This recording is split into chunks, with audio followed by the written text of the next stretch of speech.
everyone. Today I'm going to show you how to make applesauce. I picked a whole bunch of apples from my grandma's tree, and they are not crab apples.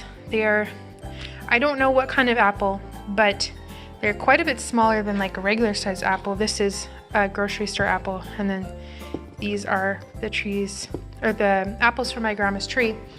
I did quite a few batches already. I probably have 10 or so jars. I really like to use them in my kids' lunches, like zero waste lunches, and I'll show you the container I use in a little bit. They're also really good in baking. I know lots of muffin recipes that call for applesauce, and I'm not water bath canning them, I'm just popping them in the freezer. It's super easy. I don't even follow a recipe, so I just thought I would show you how I do it. You can use apple tree apples. If you don't have access to any, grocery store apples are totally fine. I don't even peel them. I wash them, I chop them and core them, and I'll just show you what I do. So I quarter them and then I core them, and I just put all the cores in a container so it's really easy. And then I'm gonna put all the apples into this pot, like a big soup pot or a Dutch oven or whatever. I'm gonna put it all in there until it's full, and then I'll show you what happens next. All my apples, and I have this almost full because it'll soften down. It doesn't matter if the apples turn brown. I found that they all look the same in the end. So now I would estimate that's maybe 12 to 16 cups of apples, and I have filled up my 4-cup measure with water. And I don't usually measure, but I usually go about halfway up the pot. And then I have some cinnamon sticks that I used in previous batches, and I'm gonna turn on this. I'm still learning how to use this. To a little over medium heat.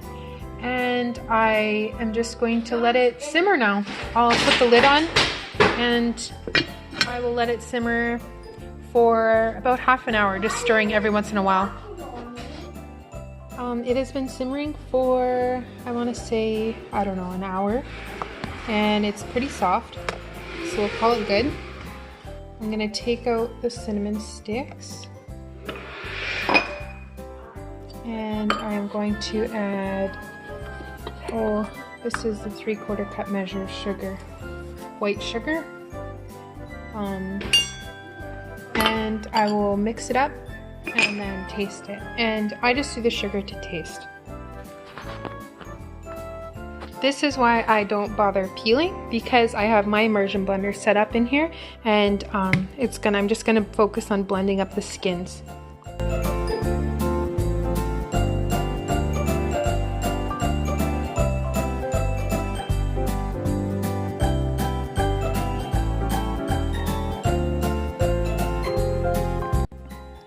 There we go, all done.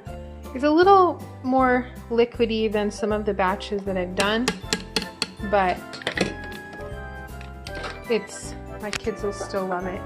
So then I just use my ladle and I just pour it into jars. And you have to leave headspace so that when it freezes it'll expand, and you don't want the jar to be broken. And there might still be some apple peel in it. If your kids don't like it, they'll just pick it out. I think it adds some texture to it. And the apple skins are really good for you.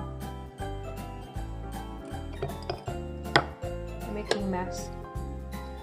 So yeah, at this point I would taste it and see if it's got the sweet level that you like. Like I said, this is my 4th batch, so I know that that's the amount of sugar that I want to add.